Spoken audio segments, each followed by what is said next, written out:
बाबरे सुरेन्द्र केसी मन्त्रीसम्म भएको छैन, उनीहरू त प्रधानमन्त्री पो अरे। त्यस्ताहरूको शिर निहुराएर यसो गरेको हुनाले नेपालबाट राजतन्त्र गएको र राजतन्त्रको अवस्था यो भएको। बाबरे सुरेन्द्र केसी मन्त्रीसम्म भएको छैन, उनीहरू त प्रधानमन्त्री पो अरे।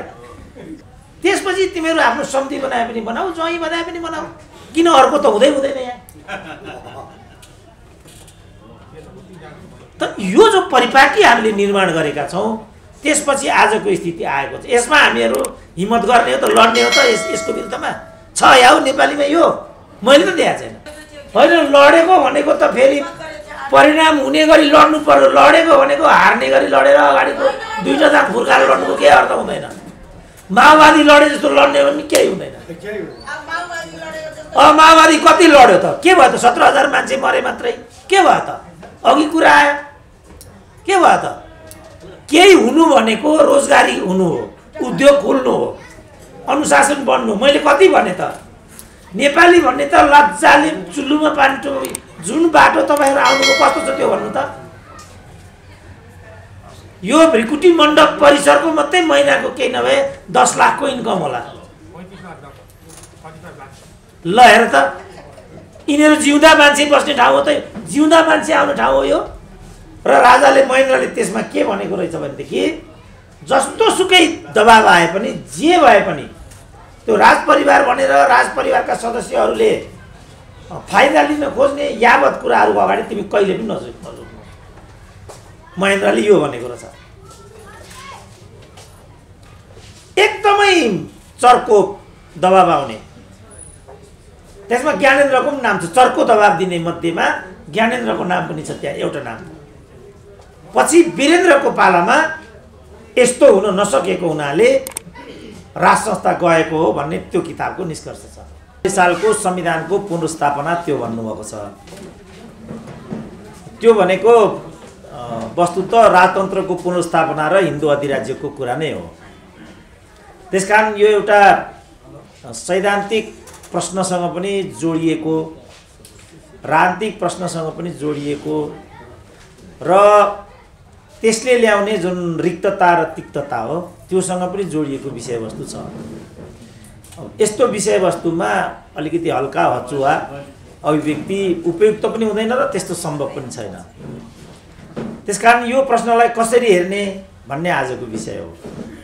47 सालको संविधान के हो, हिन्दू अधिराज्य भनेको के हो, धर्मनिरपेक्षता भनेको के हो, त्यसपछिका परिवर्तनहरू के हुन्, यावत प्रश्नहरूको उत्तर आजको विषयवस्तु हो। कतिपय साथीहरूले त 47 सालको संविधानले नै गणतन्त्र ल्यायो सम्म ठोकिदिए। मैले बुझेको 47 सालको संविधानलाई हान्ने क्रममा आजको राजनीति आएको हो। अब लमै ग्रेजुएट गरेका मान्छेको बुझाइ त्यस्तो रहेछ, आम मान्छेको बुझाइ कस्तो होला, समस्या हुन्छ नि। 47 सालको संविधानलाई आफ्नो प्रकारले बुझ्न थाले राजनीतिक दलहरू। माओवादीले त्यही बेला 47 सालको संविधानको बाटो हुँदैन भनेर 52 साल परिकल्पना गर्यो। त्यस बीचबाट 59-60 मा आएर राजाले फेरि 17 साल घटाए। त्यो 17 सालको विरुद्धमा दोस्रो जनआन्दोलन भयो। त्यसपछि 63 सालको अन्तरिम संविधान आयो। 47 सालको संविधान त त्यहीँ गइहाल्यो र त्यही 63 सालको संविधानमा संविधान सभाको परिकल्पना गरियो। त्यही संविधान सभा मार्फत नेपालमा आजको राजनीतिक व्यवस्था 2072 सालको संविधान ल्याइएको हो। मैले बुझेको राजनीतिक विकास चाहिँ यो हो यस 10-15 वर्षको। अब योभन्दा परतिर बुझेको हो भने त फेरि बुझाइमै हामीले विचरण गर्नु पर्यो। के बुझाइ हो, त्यसको आधार के हो, किनभने ठिक नबुझिकन गन्तव्यमा पुग्न सकिँदैन। मान्छेलाई के रोग लागेको भन्ने निर्दिष्ट नगरिकन ट्रिटमेन्टमा गइयो भने त्यसबाट चाहिँ रियाक्सन हुन्छ, उल्टो प्रतिक्रिया उत्पन्न हुन्छ। त्यसकारण डाक्टरले युरिन भन्छ, स्टुल भन्छ, एमआरआई भन्छ, केयुबी भन्छ, एक्सरे भन्छ। सम्पूर्ण कुरा भनिसकेपछि यसो हेर्छ, ल तपाईँको त यस्तो रहेछ भनिदिन्छ। हाम्रो नेपालमा त त्यति पनि भन्न नसकेको हुनाले भुतुभुतु हामीहरू मर्ने स्थिति र उपचारको लागि विदेश जानुपर्ने स्थिति छ। यी उपचार हुने भए किन विदेश जानु पर्थ्यो र? पर्दैन थियो।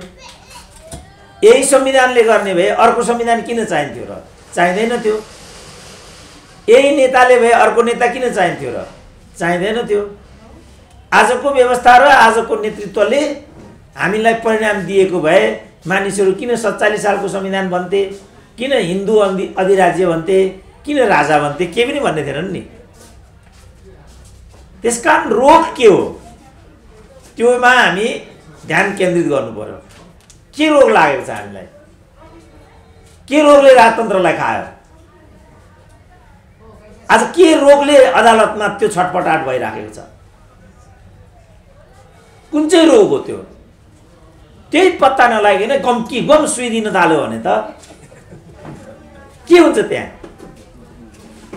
मेरो एउटा साथीले भन्नुभयो यो कोभिडको सन्दर्भमा पाटन अस्पतालमा भर्ना भएको अरे जम्मा 128 वटा भ्याक्सिन दिए भन्नुहुन्छ। चान्चुन होइन, ठ्याक्कै 128 वटा। चान्चुन त्यस्तो राम भरोसा यत्रो ठुलो प्राडाले ठ्याक्कै 128 वटा। मैले सुनेको यसको कुनै औषधि पनि छैन, यसको कुनै भ्याक्सिन पनि छैन, केही पनि छैन। अनि 128 चाहिँ के हो त भनेर सोधेँ मैले। यो के को अरे त 128 भन्दा उहाँले भन्नुहुन्थ्यो एन्टिबायोटिक भनेर।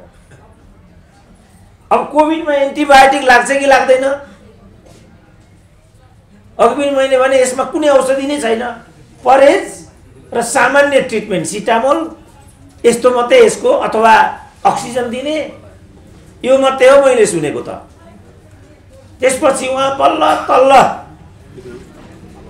तल्ल बाँचे। 5 लाख जति खर्च भयो। यो चाहिँ अर्ध सरकारी भएको हुनाले 5 लाखले काम चल्यो, होइन भने 20-25 लाख जति हुन्थ्यो होला भन्नुहुन्थ्यो उहाँले। बल्ल तङ्ग्रेर उहाँ घर जानु भनेर झापा पुग्नुभयो। अहिले अवस्था के छ त भनेर म यहाँबाट सोध्छु। उहाँ भन्नुहुन्छ अरू त ठिकै हो, तर खुट्टा टेक्न सकिरहेको छैन। त्यस्तो भन्नुभयो। अब उहाँ किन खुट्टा नटेक्ने अवस्थामा पुग्नु भयो त? लट्टीपट्टी पनि सक्यो, किनभने उहाँको त अघि मैले भने सानो रकम मात्रै खर्च भयो। तर यहाँ मान्छेको 1 करोडसम्म खर्च भएको पुष्टि भएको छ। 1 करोडसम्म खर्च भएको छ। खर्च भइसकेपछि ऊ दिवंगत पनि भएको छ।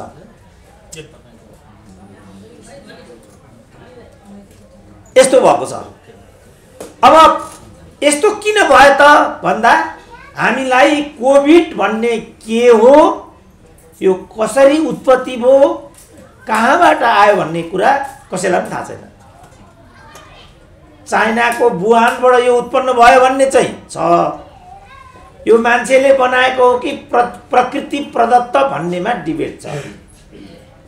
चाइनाले चाहिँ जादु जस्तो वुहान भन्दा बाहिर जानै दिएन। तर सबभन्दा विकसित मुलुक अमेरिकामा 7,20,000 भन्दा बढी मानिसहरू हताहत भए। यही नै कोभिडको सबभन्दा ठुलो हताहतीको संख्या हो। अब यस्तो किन भएको? यो नबुझ्दासम्म बाँकी केही पनि कुरा बुझिँदैन। अब राजनीतिमा हो, हामी कहाँ आजको स्थिति किन आएको यो नबुझिकन केही पनि बुझिँदैन। गठबन्धनको पनि अर्थ हुँदैन, त्यही काटाकाट हुन्छ। मञ्चमा हल्ला गर्नु हुँदैन भन्ने त थाहा छैन। के गठबन्धन गर्छन् यस्ताले? भन्यो भने रिसाइहाल्छन्। हजुर त्यस्तो छ। अब कसरी गठबन्धन हुन्छ त? अनि अनुशासन चाहिन्छ, समयमा आउनुपर्छ, निर्दिष्ट समयमा बोल्नुपर्छ। त्यो नै थाहा छैन हामीलाई। अनि कसरी हामी केही कुरा गर्न सक्छौँ त भनेको नि। राजाले कति मुस्किलबाट यो देश बनाएको थियो। पृथ्वीनारायण शाह जम्मा 52 वर्ष बाँचेका। 52 मा 32 वर्ष त उनी मैदानमै थिए। दोस्रो किर्तिपुरको युद्ध, पहिलो किर्तिपुरको युद्धमा एउटाले प्रधानमन्त्री मरिसक्यो कालु पाण्डे लड्दा लड्दै। एउटाले आएर पृथ्वीनारायण शाहलाई हान्न आँटेको। स्थानीय एउटाले जनताले के भन्दियो भनेदेखि हट राजालाई त राजाले पो हान्ने हो त, राजालाई रैतीले हान्नुहुन्छ भनेपछि त्यो मान्छे अलमल्यो हान्न आँटेको। बा हो कि क्या हो भन्ने भयो।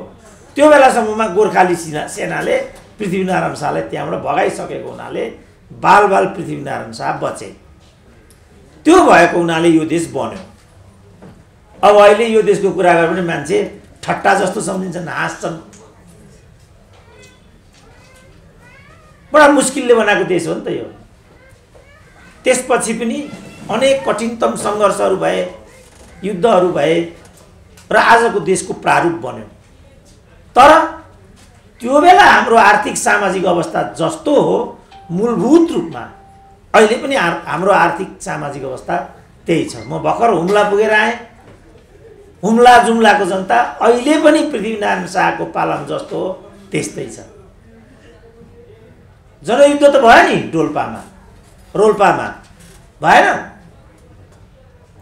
बन्दुक चलाउन सिकाइयो, गोला बारुद बनाउन सिकाइयो, तर जाजरकोटमा हैजा भयो।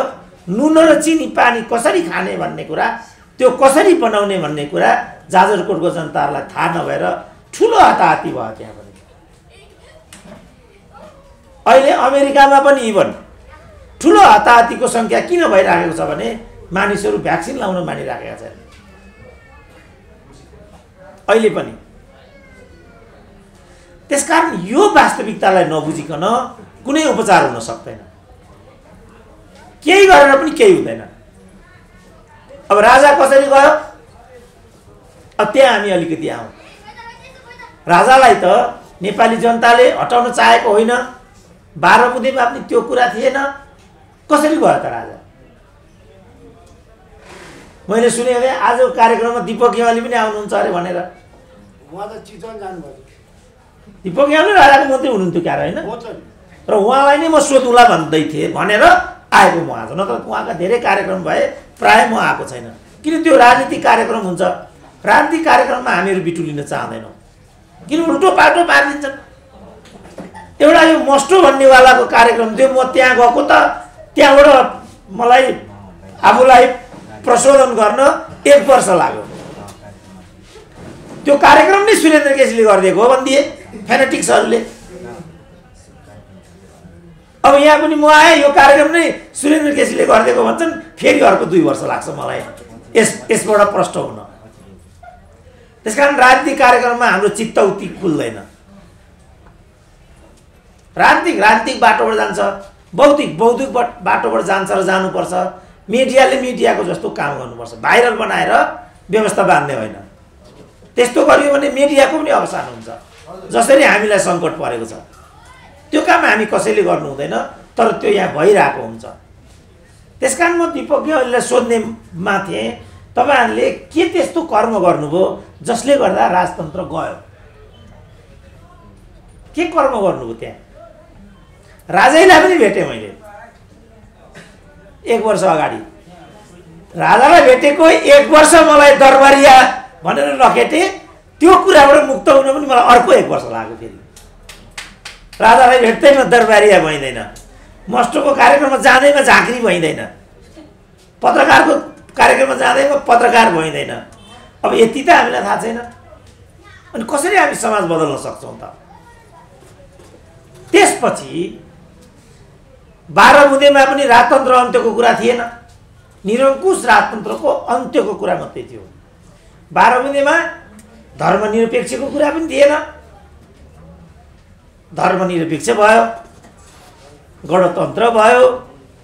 इभन नेकपा एमाले जो चाहिँ त्यति बेला माधव नेपालको नेतृत्वमा थियो, गणतन्त्र स्थापनाको कुरा गरे 2063 कार्तिक 22 गते बालुवाटारमा 7 दलले।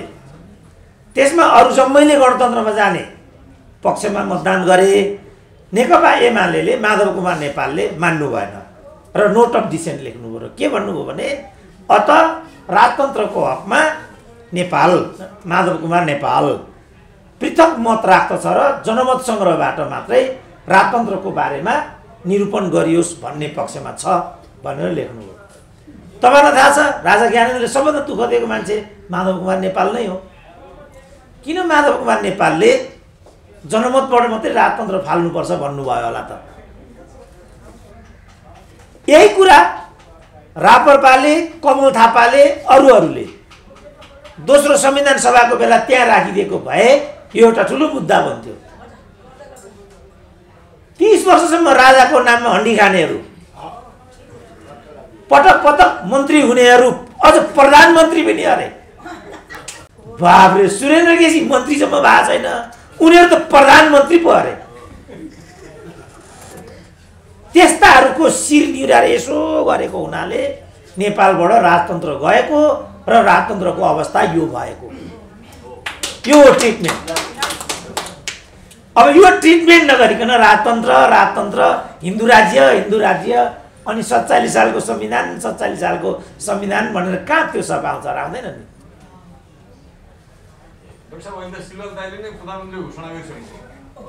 यो त नागरिक सरकारको नागरिक सरकार होला नि त्यो त। नागरिक सरकार हो भने डाक्टर साहबले बक्सियो भने पाउने, न त मेरो प्रधानमन्त्री तपाईँले हो। त्यसकारण मेरो भनाइ के छ भने सबभन्दा पहिला हामी रोग के हो त्यो कुराको, प्रेसर कति छ, डायबिटिज छ कि छैन, पेन्क्रियाज कस्तो छ, ठुलो आन्द्रा, बोसे आन्द्रा, पाटेघर,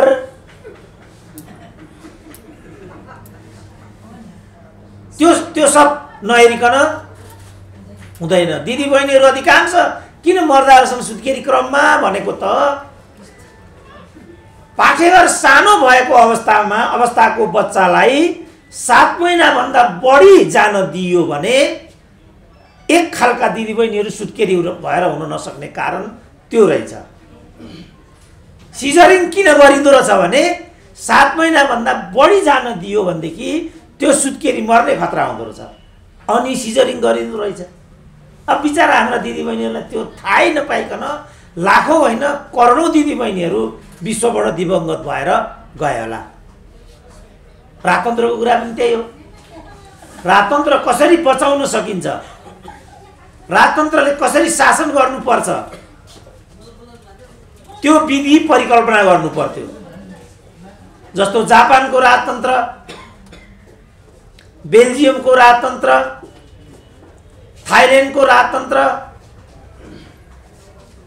बेलायतको राजतन्त्र, मुस्लिम कन्ट्रीहरूमा पनि छन् निरङ्कुश राजतन्त्रहरू छन्, आफ्नै विधिका राजतन्त्रहरू छन्। तर जापानको राजतन्त्र, थाइल्यान्डको राजतन्त्र, बेल्जियमको राजतन्त्र, युकेको राजतन्त्र निकै सम्मानित मानिन्छन्। तर राजतन्त्र पनि त्यहाँ सीमाभित्र बस्दो रहेछ। जस्तो जापानमा राजपरिवारले सर्वसाधारणसँग वैवाहिक सम्बन्ध गर्ने हो भने राजकीय अधिकार जम्मै छोड्नु पर्दो रहेछ, छोड्दा रहेछन् पहिले स्वेच्छाले। थाइल्यान्डमा राजपरिवारले कुनै किसिमको व्यावसायिक कामहरू गर्न नपाइने थाइल्यान्डमा। युकेमा राजतन्त्रले विवादास्पद कामहरू गर्न नपाइने। चार्ल्सले विवादास्पद काम गरेको हुनाले, डायनाको प्रकरण आएको हुनाले बेलायतको राजतन्त्र अत्यन्त विवादित बन्यो। तर बुढी महारानीको जो 100 वर्षको वरिपरि हुनुहुन्छ, बुढी महारानीको कारणले, उनको उच्च छविको कारणले त्यो राजतन्त्र अहिले पनि सुरक्षित छ। भर्खरै उनका पति दिवंगत भए, निकै राम्रो सहयोग थियो, हस्बेन्ड वाइफ अत्यन्त मिलेको भन्ने एउटा विश्वव्यापी दृष्टान्त पनि थियो। तर उनको जो उत्तराधिकारी चार्ल्स छन् ती अत्यन्त विवादित भएको हुनाले चार्ल्स नै राजा हुने हो भने ब्रिटिस नागरिकहरू बेलायतमा राजतन्त्र रहने कि नरहने भनेर विमर्श गरिराखेका हुन्छन्। किनभने चार्ल्स अत्यन्त अलोकप्रिय छन्। चार्ल्सका छोरा विलियम चाहिँ अलिकति लोकप्रिय छन्। बाबुको चालमाल देखेर आफ्नै आमामाथि दुर्व्यवहार भएको कुरा सम्झेर कान्छा राजकुमारले चाहिँ राजपाटै छोडे। राजतन्त्रका यी केही नुस्खाहरू हुन्, केही दृष्टान्तहरू हुन्। यो सबै कुरालाई केलाएर, यो सबै कुरालाई बुझेर हामीले यहाँको राजतन्त्रलाई कसरी व्यवस्थापन गर्ने, यो राजतन्त्रका बारेमा विमर्श गरिनुपर्ने उपयुक्त विषय थियो, समय थियो। त्यतातिर नगएर जुन यो राजाको नाममा पटक पटक मन्त्री प्रधानमन्त्री हुनेहरूलाई जय जयकार गराएको भरमा राज संस्था चलाउन खोजेको हुनाले नेपाली राज संस्थाको यो नियति भएको। यो नबुझी केही पनि बुझिँदैन। मैले बुझेको थिएँ दरबार भत्ता पाल्ने बिग्रेको छ। अब तपाईँ त गुरिल्ला भएको हुनाले त्यसरी बोल्नुभयो, म त प्राडा भन्छन् त्यसरी बोल्न पनि मिलेन। सैद्धान्तिक व्याख्या गर्नुपर्छ। मैले सैद्धान्तिक व्याख्या के त भन्दा, जस्तो म एकचोटि युकेमा थिएँ, त्यहाँ राजकुमारी एन भनेको अरे, उनी हिँड्दा हिँड्दै उनको कुकुरले एउटा सार्वजनिक मान्छेलाई टोकिदिएछ। अब हङ्गामा भयो, राजकुमारीको कुकुरले पब्लिकलाई टोकिदियो भनेर राजकुमारीले 4 चोटि माफी मागिन्, सम्पूर्ण उपचार गरिदिन्, 5000 पाउन्ड क्षतिपूर्ति पनि दिइन्, फेरि राष्ट्रसँग एकचोटि क्षमा मागेर म यस्तो गल्ती फेरि कहिल्यै गर्दिनँ। थाइल्यान्डको 10 वर्ष अगाडि त्यस्तै भएको राज परिवारको एउटा सदस्यले, उनी पनि राजकुमारी नै थिइन्, उनले चाहिँ व्यवसाय गरेको भनेर एउटा टिप्पणी आयो सार्वजनिक रूपमा। अहिले नवराज सिलवाल, नवराज सुवेदी पञ्चायतकालका लामो अवधिसम्म मन्त्री भएका हुन्। तिनको एउटा किताब पढ्दैछु, इतिहासको एउटा कालखण्ड भन्ने। हिजो मात्रै हाम्रो सिलवालजीलाई भेट्न गएको पाटनमा त्यही पुस्तक पसलबाट त्यो किताब यसो हेरेको, त्यो पुस्तक रहेछ, म लिएर आएँ।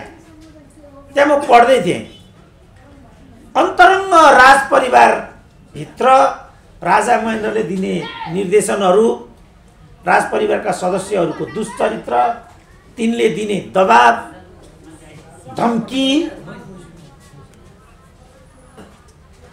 त्यसबाट कसरी बच्ने, राजा महेन्द्रको त्यसमा के अभिप्राय हुन्थ्यो, यावत कुराहरू सविस्तारमा त्यो किताबमा लेखेको मैले पढेँ। र राजाले महेन्द्रले त्यसमा के भनेको रहेछ भनेदेखि, जस्तो सुकै दबाब आए पनि, जे भए पनि त्यो राज परिवार भनेर राज परिवारका सदस्यहरूले फाइदा लिन खोज्ने यावत कुराहरूको अगाडि तिमी कहिले पनि नझुक्नु। महेन्द्रले यो भनेको रहेछ। एकदमै चर्को दबाब आउने, त्यसमा ज्ञानेन्द्रको पनि नाम छ। चर्को दबाब दिने मध्येमा ज्ञानेन्द्रको नाम पनि छ त्यहाँ एउटा नाम। पछि वीरेन्द्रको पालामा यस्तो हुन नसकेको हुनाले राज संस्था गएको हो भन्ने त्यो किताबको निष्कर्ष छ। यस्तो किन भयो त? यो के कारणले यस्तो भएको? त्यसकारण मैले ज्ञानेन्द्रसँग भेट्दा भनेको थिएँ, सरकार हजुरको लागि सबभन्दा सुरक्षित अवस्था यो छ। किनभने जब फेरि राजा हुन्छ, राजाले आफ्नो शासन राजपाट गर्नको लागि जुन पात्र र प्रवृत्तिलाई अगाडि बढाउँछन्, उनीहरूले त्यो कुरा इतिहासबाट सिक्दैनन् भन्ने कुरा घटनाले पुष्टि गरेको छ। त्यसपछि जुन अहिले यो दल भन्ने 7 दल इत्यादि भन्ने छ, यो बारमा जुन सङ्घर्ष गरिराखेका कानुन व्यवसायीहरू छन्, पत्रकारहरू जो छन्, बौद्धिकहरू, नागरिक समाज जो छ, तिनीहरू फेरि एकगठ हुन्छन् र कथा दोहोऱ्याउँछन्। त्यसपछि कस्तो परिदृश्य अगाडि आउँछ होला त? किन मैले त्यो भनेको भने, यो देश हामीले बनाएको होइन, राजाहरूले बनाएको हो। यस बापत उनीहरूलाई उचित दण्ड दिनु एउटा कुरा हो, सीमा नागेर दण्ड दिनु अनुचित हुन्छ। जस्तो अहिले प्रधान न्यायाधीशकै कुरा आयो नि, हाम्रो प्रेम कैदीले एउटा भाषामा भन्नुभयो, प्रकाशजीले अर्को भाषामा भन्नुभयो। मैले उहाँहरूले यसरी बोल्नुभन्दा पनि 3 वर्ष अगाडि चोलेन्द्र शमशेर गलत न्यायाधीश हुन्छन्, यो गलत भएको छ भनेको थिएँ। तर प्रधान न्यायाधीश भइसकेपछि त सिद्धियो नि कुरा। अब फर्केर चोलेन्द्र गलत भन्नुको के अर्थ हुन्छ? अब त विधिको शासन भनेको त्यही हो। प्रतिष्ठापूर्ण तरिकाले उहाँलाई बहिर्गमनको व्यवस्था नगर्ने हो भने सर्वोच्च अदालत विवादित बन्छ, भोलिका न्यायाधीशहरूको पनि चर्को आलोचना हुन्छ र त्यो त्रिभुवन विश्वविद्यालय जस्तो हुन्छ, नेपाल प्रहरी जस्तो हुन्छ। अब अहिले नेपाल प्रहरीमा किन राजनीतिक रूपमा यति गिजोले त्यहाँ त्यो नेपाल प्रहरीलाई अहिले लेटेस्ट मैले के सुने भने प्रहरी महानिरीक्षक बाहिर जानु भएको छ अरे। निमित्तमा उहाँले सेकेन्ड म्यानलाई दिनुपर्ने थर्डलाई दिनुभयो। कति जाने चेन अफ कमान्ड बिग्रियो भनेर सेकेन्ड चाहिँ निराश भएर बिदामा बस्नु। अब के हुन्छ त नेपाल प्रहरीको चेन अफ कमान्ड के हुन्छ? अब त्रिभुवन विश्वविद्यालयले यिनीहरूले यसरी नै समाप्त बनाए, कूटनीतिलाई यिनीहरूले यसरी नै समाप्त बनाए, राजनीति त समाप्त भएकै थियो। उनीहरू हान्दै न्यायालय भए ठाउँमा आए। खुदा नखास्ता मेरो चोलेसम्म चिन्जान पनि छैन, नातागोता पनि पर्दैन। म भारी बोक्ने पहाडको कहाँको लिम्बुवानको केटो, यिनीहरू यहाँका राजखलक राजाका सम्धिहरू नि यिनीहरू त फेरि टाउको यत्रो भएका त्यस्ता। मैले भने खबरदार चोलेर सम्झेर चलाउला है केटा हो, किनभने यो देशको प्रधान न्यायाधीश हो। हिजो चलाउनु पर्ने बेला चाहिँ जुत्ता बोकेर हिँडिस्, अब अहिले पुलिस लगाउने बेला चाहिँ जुत्ताले हान्छु भन्छस्, यो मिल्दैन। धर्मको विपरीत हुन्छ यो। 8 महिना यसलाई खान्दे हो, त्यसपछि तिमीहरू आफ्नो सम्धि बनाए पनि बनाऊ, ज्वाइँ बनाए पनि बनाऊ, किन अर्को त हुँदैन यहाँ। त यो जो परिपाटी हामीले निर्माण गरेका छौँ त्यसपछि आजको स्थिति आएको छ। यसमा हामीहरू हिम्मत गर्ने हो त, लड्ने हो त यसको विरुद्धमा? छ याउ नेपालीमा यो मैले त देखाएको छैन। छ के लड्ने हो? अब नेपाली नै हो नि लड्ने छ। हामी लड्ने डाक्टरलाई प्रधानमन्त्री होइन, लडेको भनेको त फेरि परिणाम हुने गरी लड्नु पर्यो। लडेको भनेको हार्ने गरी लडेर अगाडिको दुईटा दाँत फुर्काएर लड्नुको केही अर्थ हुँदैन। माओवादी लडे जस्तो लड्ने भने केही हुँदैन। माओवादी कति लड्यो त? के भयो त? 17,000 मान्छे मरे मात्रै, के भयो त? अघि कुरा आयो, के भयो त? केही हुनु भनेको रोजगारी हुनु हो, उद्योग खोल्नु हो, अनुशासन बन्नु। मैले कति भने त? नेपाली भन्ने त लज्जाले चुल्लुमा पानी टोपी, जुन बाटो तपाईँहरू आउनुभयो कस्तो छ त्यो भन्नु त? यो भ्रिकुटी मण्डप परिसरको मात्रै महिनाको केही नभए 10 लाखको इन्कम होला। ल हेर त, यिनीहरू जिउँदा मान्छे बस्ने ठाउँ हो त, जिउँदा मान्छे आउने ठाउँ हो यो।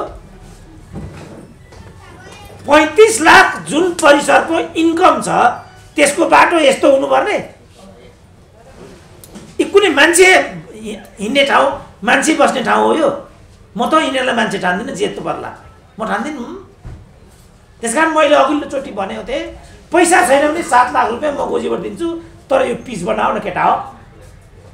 अन्तर्राष्ट्रिय पाहुना आउलान्, जोली कमरेड आउलान्, सीताराम येचुरी, हाम्रो त केही इज्जत छैन मैले भने, तर कमरेड येचुरीको त ठुलो इज्जत छ नि त। त्यस्ता आउने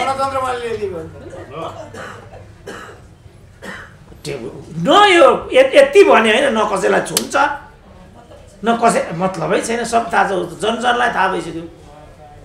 यस्तो किन त भन्ने प्रश्न हो। यस्तो किन भएको? यो दिन आउनमा राजतन्त्र स्वयंको जिम्मेवारी कति थियो? कमल थापाहरू यसको लागि कति जिम्मेवार हुन्? सूर्यबहादुर थापाहरू सबभन्दा ठुलो गणतन्त्रवादी हुन पुगे। मान्छे अहिले हामीतिर पो हेर्छन् त गाँठे, हामीले के खाएको छ र हामीतिर हेर्ने? हामी त पसिना बगाएको छ, पेट पाले त्यति न हो। न यो देश बेच्नुपर्छ भनेका छौँ, न सरकार केही पाइन्छ कि भनेका छौँ, न कहिले केही भएका छौँ। यी हुनेहरू धनकुटामा बाँदर चराउनेहरू 5 चोटि प्रधानमन्त्री हुने, मन्त्री त 17 चोटि पनि हुने। उही त्यति बेर हेमबहादुर मल्ललाई भेट्न गएको अरे एउटा पञ्च, हाम्रो मधेसको नेता हुनुहुन्छ यहाँ। मान्यज्यू चिया ल्याउनु, यहाँ साथीहरू आए भन्थे, को रहेछ भनेको त हेमबहादुरकै बालामा श्रीमतीलाई मान्ने बनाएको थियो नि त। धनुषाका जनताले भोट हालेको, राजा टिको लाग्यो नि होइन? तपाईँसँगै हुनुहुन्थ्यो? ओरिजिनल कार्यकर्ता होइन। अनि पछि एकचोटि म हेमबहादुर मल्ललाई भेट्न गएँ। बाफ्रे बाफ्रे बाफ्रे, हेमबहादुर मल्ल त उहाँ त एकदम अघि तपाईँ थाहा छ नि कस्तो बोल्नुहुन्थ्यो। त्यसपछि आजको दिन आएको छ। म त इतिहासको विद्यार्थी हुँ, सबै मलाई सामग्री चाहिन्छ, सूचना चाहिन्छ, तर त्यसलाई म चाहिँ एउटा सैद्धान्तिकरण गरेर व्याख्या गरिदिने मेरो यो एउटा धर्म छ भनौँ न। इतिहासको विद्यार्थीको धर्म, सबैले आफ्नो धर्म, यहाँ त धर्म पनि पालन गर्दैन।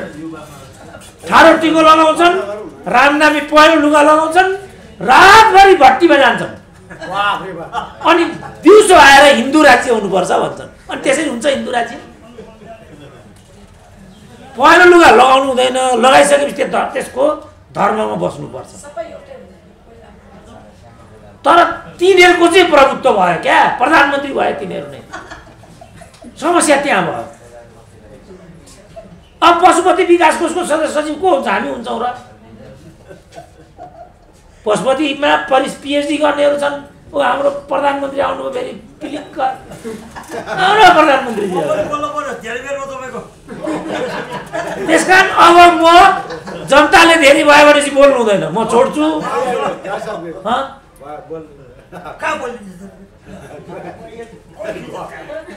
त्यो भएको हुनाले सम्पूर्ण कुरालाई हामी हेरौँ। किन यस्तो भएको छ, किन सफलता भयो, किन असफलता भयो। असफलताको कथा दोहोऱ्याइयो भने फेरि भोलि के हुन्छ होला, अझ नराम्रो नीति त बेहोर्नु पर्ने होइन। त्यो सबै आकलन गरेर उहाँहरूको कार्यक्रम भएको हुनाले उहाँहरूलाई मेरो के भन्नु छ भने तपाईहरु यो आकलन गरेर मात्रै अगाडि बढ्नु होला। यो आकलन नगरिकन अगाडि बढ्नु हो भने फेरि ती झगडा गर्न थाल्नु होला। नेपालीको बानी के हुन्छ भने पहिला को बोल्ने, सभापति को हुने, म बोल्न पाउने कि नपाउने भन्नेमै झगडा हुन्छ। सम्बोधन गर्दा मलाई श्रीमान भन्नियो कि भन्निएन, भन्नियो भने किन भन्नियो। अब यस्तो कुरामा झगडा गर्न थालेपछि त गठबन्धन काहीँ पनि जाँदैन। त्यही भएर शेरबहादुरलाई सरकार विस्तार गर्न 88 दिन लागेको भएको त्यही हो नि। बल्ल बल्ल बल्ल बल्ल बनाए, फुत्तुकै अगाडि भोलिपट्टि दाँत अगाडिपट्टिको बुस्किहाल्यो। अब यो खालको सरकार विस्तार, यो खालको गठबन्धन, यो खालको क्रान्ति, यो खालको आन्दोलन अर्को एउटा क्षय हुने कुरा मात्रै हुन्छ। त्यसकारण कम क्षय कसरी हुन सक्छ, विषयलाई कसरी परिणाममा पुर्याउन सकिन्छ, त्यसमा बढीभन्दा बढी जनतालाई कसरी जोड्न सकिन्छ, आजभोलिका युवाहरूलाई त्यसमा कसरी आबद्ध बनाउन सकिन्छ, कसरी उनीहरू त्यसमा आबद्धता जनाउन चाहन्छन्। किन जे परिवर्तन अहिले आइरहेछ त्यो त्यसै आएको त होइन। कोही जेल गएका छन्, कोही नेल गएका छन्, कति परिवारमा 5 जना मरेका छन् बिचरा। मधेसै आन्दोलनमा यो भएको छ, माओवादी आन्दोलनमा यो भएको छ, पत्रकारहरू कति गएका छन्, जिउँदै गाडिएका छन्। तब न पत्रकारहरूले आजको सुविधा भोग गरेका छन्, त्यसै त आजै नै हो। त्यसकारण यो पनि त्यसै प्राप्त हुने मार्ग होइन। तपाईहरुको मार्ग एकदम कठिन छ। यो कठिन मार्गमा तपाईहरुलाई सफलता त मिलोस्, मेरो शुभकामना छ। तर निराश हुने गरी चाहिँ अगाडि नबढ्नु होला। तपाईहरुलाई सफलता मिलोस्। मौका दिनुभयो, यति बोल्न पाएँ। धन्यवाद पनि ज्ञापन गर्न चाहन्छु र विश्राम लिन्छु।